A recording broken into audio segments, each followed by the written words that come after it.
사드도 무력화시킨다는 잠수함 발사 탄도미사일, 북한의 SLBM이 이제 곧 실전 배치 단계에 들어갈 것으로 알려졌습니다. 북한 정권이 한편으로는 이렇게 군사적인 위협의 수준을 극대화시키고 있습니다. 그런데 또 다른 한편을 보면은 북한의 카타르에서 일하던 근로자들이 또 탈출을 할 정도로 체제 파열음도 극대화되고 있습니다. 저희가 오늘 뉴스인 3개의 질문을 던지겠습니다. 첫 번째는 사드 그리고 KAMD, 킬체인으로도 막을 수가 없다는 SLBM. 그러면 도대체 어떻게 해야 되는 것인지, 막을 수 있는 어떤 다른 방법이 있는 것인지 짚어보겠습니다.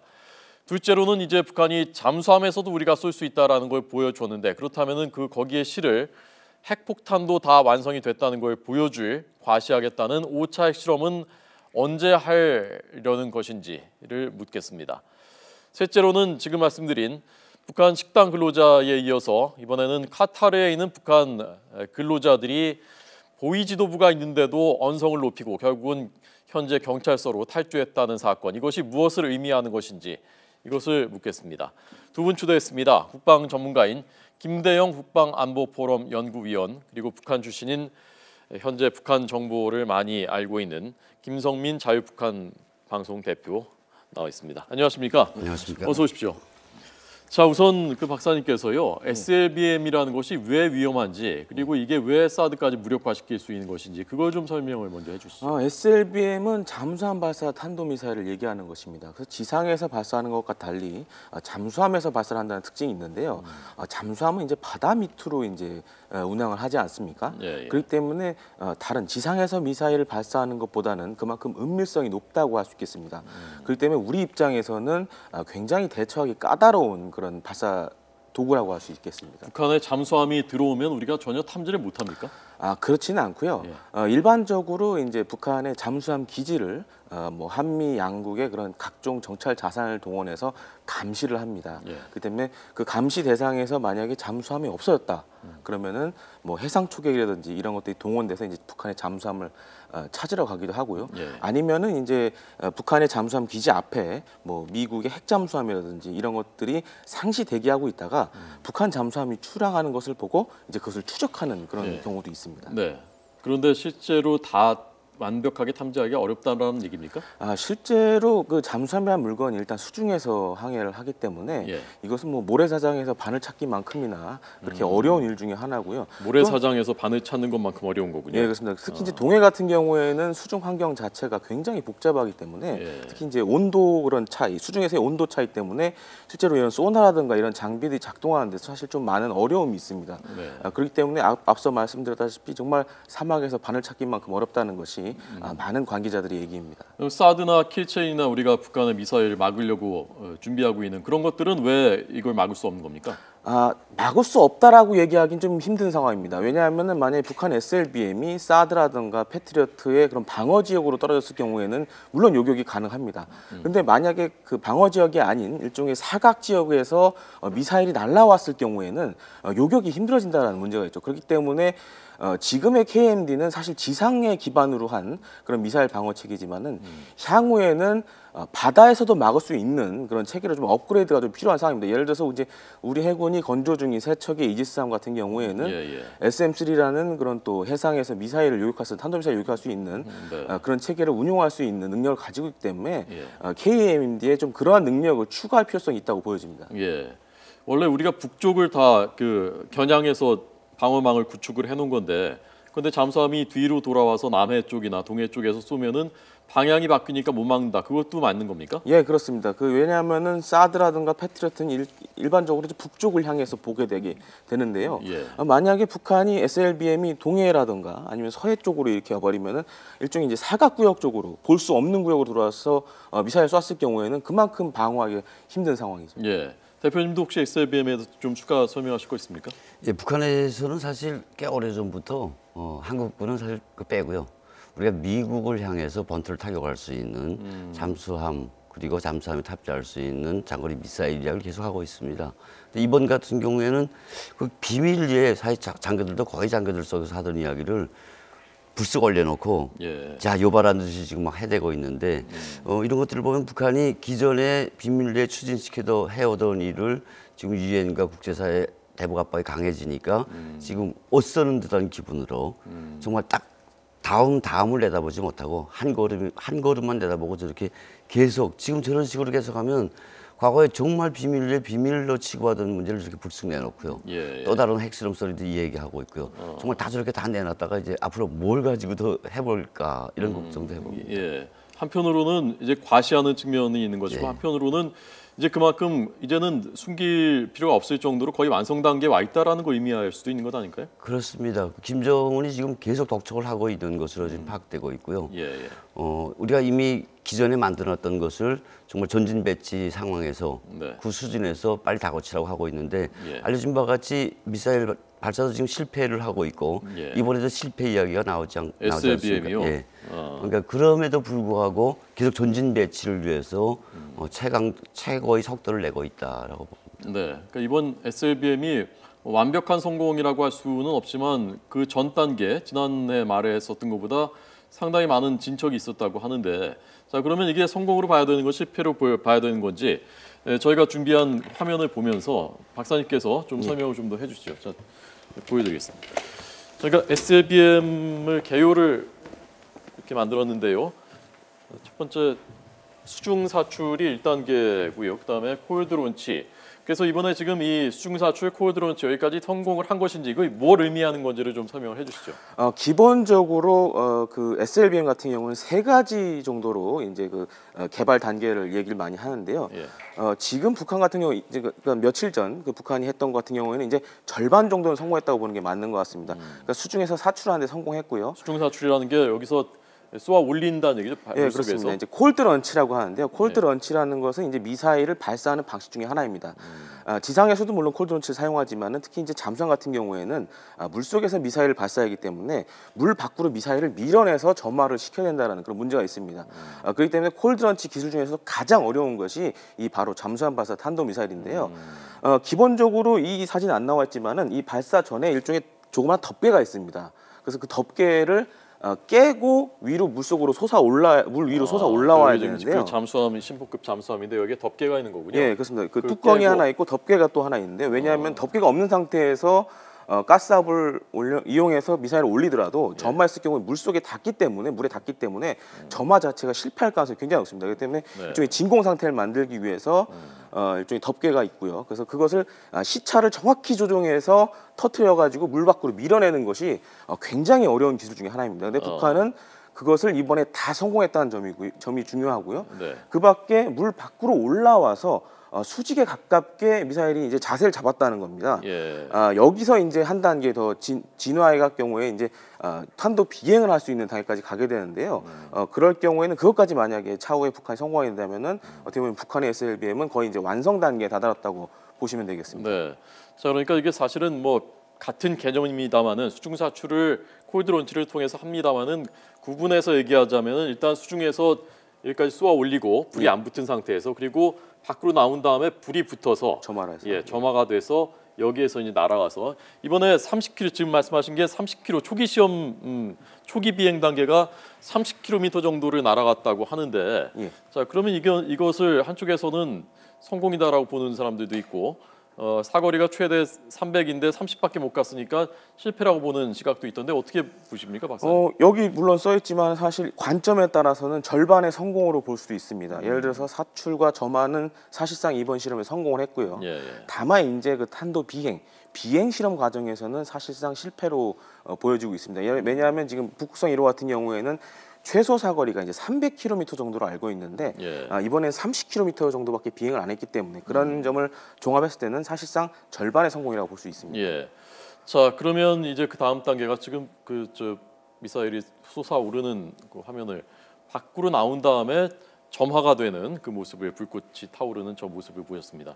그래서 30km를 비행을 했고 그 다음 단계가 그러면 이제 수백 킬로미터를 비행한 다음에 탄두가 분리돼서 탄두가 목표물을 타격하는 2단계까지 가는 거는 지금부터 얼마 정도 더 걸릴 것이라고 예상하십니까? 사실 지금 많은 전문가들이 앞으로 향후 3, 4년을 예상을 했었습니다. 근데 이번 실험을 통해서 사실상 그 기간이 좀 더 짧아질 수도 있을 거라고 지금 예상이 되고 있습니다. 특히 이제 1, 2년 안에 만약에 이런 비행 실험까지 완벽하게 하게 된다면은 사실상 전력화가 그만큼 빨라질 수 있다고 보여집니다. 하지만 예. 그 전에 문제가 현재까지의 기술을 과연 북한이 어느 정도까지 무기로 사용할 수 있을 만큼 성숙화를 시키냐는 것이 중요한데요. 그러기 위해서는 지금보다 훨씬 더 많은 실험을 해야 한다는 문제가 있습니다. 예. 자, 그러면 이제 우리는 어떻게 해야 되는지, 어떻게 대처할 수 있는지 좀 들어보도록 하겠습니다. 지금 말씀하신 대로 사드도 지금 당장 우리가 준비해 놓은 상태에서 북쪽을 대비하고 있는 상태에서는 이걸 막을 수가 없고 뒤로 돌아와서 쏘면, 그러면 어떤 이거 SLBM을 막을 수 있는 방법이 어떤 것이 있는 것인지, 우리가 택해야 되는 방법이 어떤 겁니까? 크게 세 가지가 있을 수 있습니다. 예를 들어서 이제 북한이 그런 SLBM을 발사할 징후를 보인다. 그랬을 경우에 우리 군의 미사일이라든지 아니면 전투기를 이용해서 사전에 선제 타격해서 없애는 방법이 있고요. 예. 또 하나는 이제 북한의 잠수함이 출항했을 때 이제 잠수함 우리거나 아니면 미국의 잠수함이 그것을 격침시키는 방법도 있고요. 아니면 해상 초계기를 이용해서 또 격침시키는 방법도 있습니다. 하지만 이것이 만약에 실패가 됐을 경우에는 네. 사실 그 미사일이 또 우리 쪽으로 날아올 수 있지 않습니까? 그렇기 때문에 해상에도 이제는 미사일 방어 체계가 필요한 상황이 왔다라고 보여집니다. 그렇기 때문에 SLBM이 발사된 후에 상승 단계에서 미리 요격을 해서 그것을 제거하는 그런 능력을 향후 KAMD 즉 한국형 미사일 방어 체계에 갖출 필요가 있다고 보여집니다. 그런 체계가 다 있긴 있습니까, 기술적으로는? 기술적으로는 다 있습니다. 예를 들어서 지금 우리 군이 운용하고 있는 이지스함 같은 경우에는 사실 이런 SM-3라는 그런 해상에서 발사하는 탄도미사일 요격 체계를 운용할 수 없지만은 예. 향후 건조 중인 세척에는 그것을 운용할 수 있는 시스템을 모두 가지고 있습니다. 다만 이제 정부나 군이 결정해야 될 것이 우리가 SM-3를 도입할 것이냐 말 것이냐에 대해서는 좀 더 신중하게 결정해야 될 것 같습니다. 그럼 결정도 아직 안 돼 있고, 그리고 도입하려 하면은 또 거의 시간이 필요할 것 아닙니까? 사실 지금 그 SLBM에 대해서 뭐 대응책이라고 하는 것들이 단기간에 이루어지는 게 거의 없습니다. 예. 그렇기 때문에 지금부터라도 좀 더 꼼꼼하게 어떻게 우리가 이것을 막을 것인가에 대해서 좀 연구가 필요한 상황입니다. 예. 북한은 시점 매치가 빠르면은 내년에 될 수도 있다라고 보는 시각도 있는데요. 다만 이제 그 실전 배치라는 의미가 기술적인 성숙도를 가져야 됩니다. 그러니까 무기로서 사용할 수 있을 만큼 검증을 시켜야 되는데 예. 그러기 위해서는 지금보다 더 많은 시험 발사를 해야지 그것이 가능할 것으로 보여집니다. 예. 자, 그래서 북한이 그 두 가지 트랙으로, 두 가지 축으로 가는 것이지 않습니까? 하나는 우리가 핵폭탄을 실어서 쏠 수 있는 미사일을, 그래서 무수단도 발사해보고 이번에 SLBM도 발사해보고, 한쪽으로는 거기에 실을 핵폭탄도 우리가 거의 다 완성을 했다라고 해서 그걸 보여주기 위한 것이 5차 핵실험인데요. 오늘이 인민군 창건일이라고 해서 어제 그제 아니면 뭐 오늘 할 수 있지 않겠냐 했는데 오늘도 안 하는 것 같은데요.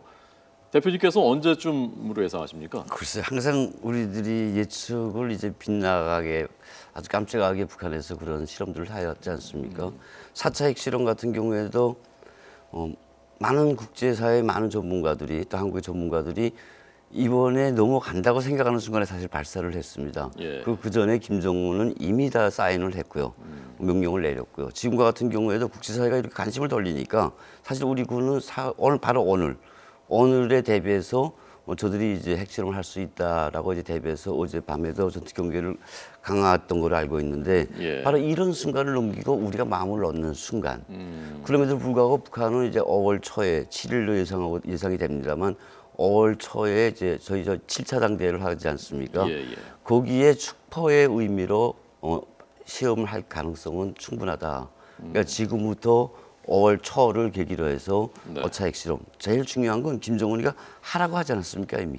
빨리 다 거치라. 말씀하신 것처럼 뭐 핵실험을 비롯해서 여러 가지를 다 거치라고 했기 때문에 네. 그 계기가 문제인데 아마 당대회 전에 축포 형식으로 터뜨리지 않을까 싶습니다. 예, 김정은의 말이 떨어진 이상 하기는 반드시 할 거란 말씀이시군요. 그렇죠. 만약 김정은이 지시가 떨어졌음에도 불구하고 예. 공개적인 지시인데 이걸 만약 집행하지 않은 경우에 김정은이 위신과도 관계됩니다. 하라 그런데 못하면. 그러니까 아마 밑에서는 아마 전문가들은 북한에서 최대한 예. 계기와 시기를 맞춰서 지금 핵실험을 할 준비를 하고 있다고 봅니다. 박사님 어떻게 보십니까? 사실 기본적으로 그 인민군 창건일 같은 경우에는 정주년, 특히 이제 5년, 10년 같은 경우에는 5년, 10년 주기 같은 경우에는 뭐 열병시라는 이게 크게 행사를 해왔습니다. 근데 예, 예. 사실 올해는 그런 정주년 해가 아니기 때문에 네. 사실 그거에 맞춰서 핵실험을 한다는 보기에는 좀 다소 좀 비약이 있는 것 같고요. 사실 이제 어떻게 보면은 앞서 말씀하신 대로 이제 당대회가 있기 때문에 당대회 전에 아무래도 국제사회의 이목을 집중시키고 또한 김정은 지금 들어와서 경제적인 성과가 별로 없는 상황이기 때문에 어떻게 보면 군사적인 성과라도 내야 되는 상황입니다. 그렇기 때문에 아무래도 당대회 전후를 기점으로 해서 핵실험을 할 가능성이 높지 않나 그렇게 판단하고 있습니다. 당대회는 사실 아직 날짜도 정확치가 않죠. 5월 7일일 것이라는 추정만 나오고 아직 이제 며칠 안 남았는데 며칠일지도 아직 알 수가 없는 상황입니다. 자, 세 번째 질문을 드리겠습니다. 북한 식당 종업원들 집단 탈출하는 데 이어서 이번에 카타르에서 노동자 근로자들이 현지 경찰서로 탈출을 했다고 하는데 어떻게 된 건지 왜 그런 건지 좀 설명해 주십시오. 아마 지금 모든 카타르뿐만 아니라 카타르 도하뿐만 아니라 세상에 나가 있는 중국을 기점으로 해서 외국의 해외 파견 종업원들이 지금 누구나 같이 똑같이 걸머지고 있는 과제가 있습니다. 말씀하셨지만 당대회 전에 충성의 노동당 자금을 김정은에게 헌납하는 자금을 당대회 전에 바치라고 하고 있는데 이게 상반년도 하반년도로 이제 그 과제물이 갈라져 있지만 당대회 전에 4월 15일 전에 원래 하라고 하고 있습니다. 근데 원래 그냥 6개월 동안 부지런히 일을 해도 부족한 게 사실 그런 작업인데 이걸 당기라고 하면 그만큼 현지 노동자들에게 압력이 가해지고 노동 강도가 강해지고 그렇게 해도 안 되는 게 사실 그 작업 아니겠습니까? 이거를 하라고 하니까 자연히 불만이 나올 수가 있고요. 저들이 처한 환경은 그 이상을 더 할 수 없는 환경에 처해 있고요. 그러니까 그런 불만들이 쌓여 있다가 이제 그렇게 되면 당 간부들이나 보이지돈의 통제는 더 강화됩니다. 극과 극에 이제 부딪히게 되는 거고요. 그러니까 결국은 2명의 해외 근로자가 경찰서로 뛰어 들어가는 경우. 원래 탈북이나 이런 것들을 가상했을 때 조용히 한국 대사관이나 겸직 협조를 받아서 빠지는 게 원칙입니다. 이번엔 못 살겠다. 정말 그 극단적인 환경에서 그냥 튀어 들어간 것으로 추정되고요. 이만큼 지금 그 현장 상황이 악화됐다라고 보게 됩니다. 과거에 우리 탈북자들이 이제 한국으로 들어올 때 여러 가지 계기가 있었습니다만, 뭐 식량 배급이 중단되고 그 사람들이 막 굶어 죽을 때, 그리고 항장 엽천노동당 비서가 올 때, 그리고 앞으로 더 나가서 92년도에 동유럽에서 사회체제가 붕괴됐을 때 이런 계기를 봤는데 이번에는 해외 근로자들이 지금 우리가 다 아시다시피 중국에서 일하던 그 북한 노동자들이 13명이나 한국으로 오지 않았습니까? 이것도 어떻게 보면 또 하나의 발화점이 돼서 해외에 나가 있는 북한 파견 근로자들의 그런 탈북이나 소위 현장에서의 반항 이런 것들을 지금 촉발하고 있다라고 봅니다. 네. 한편에서는 북한이 지금 군사적인 위협의 수준을 극단까지 밀어붙이고 있고 한편에서는 보위부원도 현장에 있었다고 하는데 면전에서 반발을 하고 경찰서로 뛰어들어가는 전에는 상상할 수 없었던 일이 또 벌어지고 이런 북한의 현재의 그 풍경이랄까요? 현재 북한의 이 모습, 이 단면을 대표님께서는 어떻게 해석하십니까? 좀 조심스러운 해석이긴 합니다만 지금 현재 북한 내부의 상황이나 중국에 있는 식당 종업원들, 파견 종업원들, 그리고 이번에 카타르 도하에서 벌어진 사건 같은 것들은 집단적인 성격을 띠고 있습니다. 우리로서는 정말 바람직하고 사실 조심스러운 부분이긴 하지만 북한은 그 해방 후 지금까지 한 번도 주민들에게 자유를 준 적이 없고요. 서로 감시 체계의 고리로 꽉 묶어놨습니다. 그래서 누가 당의 지시를 어기고 한 발자국을 옆으로 나가려고 하면 그걸 보고하는 2중, 3중의 시스템이 갖춰져 있는데 이게 지금 깨졌거나 느슨해진다고 봐야 되겠죠. 그래서 13명이 이쪽으로 오는 경우도 있고요. 지금 말씀하신 것처럼 100명이나. 이것들은 자체로 무슨 조직화된 그런 경향보다도 하도 상황이 급박하고 심각하고 내가 너무 힘드니까 그래서 하는 경우가 하는 경우라고 보게 되고요. 해외에 나간 사람들에게 보여주던 하면 그리 큰 힘이 되지는 못합니다. 과거에 소위 북한 내부에서 통제가 강화되고 조직사관이 강화됐을 때는 저 사람들 말 하나가 그냥 사람 죽이고 살리고 했었는데 지금 같은 경우는 북한 내부 상황이 어려워지고 또 해외에 나가 있는 사람들은 김정은 정권이 국제사회로부터 고립, 경제적 봉쇄를 당하고 있다는 것을 다 알고 있거든요. 그러니까 백그라운드가 약한 상황에서 집단적인 발반도 가능하다. 바로 그 사례가 이번에 100여 명의 보이지돈이나 당비서 앞에서의 집단 시위다라고 보고 있습니다. 알겠습니다. 이 두 가지 다 북한 그 식당 종업원들 그리고 이번에 카타르 근로자들 집단이라는 것에 물론 소규모긴 합니다만 거기에 주목해야 한다는 해석이었습니다. 오늘 두 분의 분석 잘 들었습니다. 고맙습니다. 고맙습니다.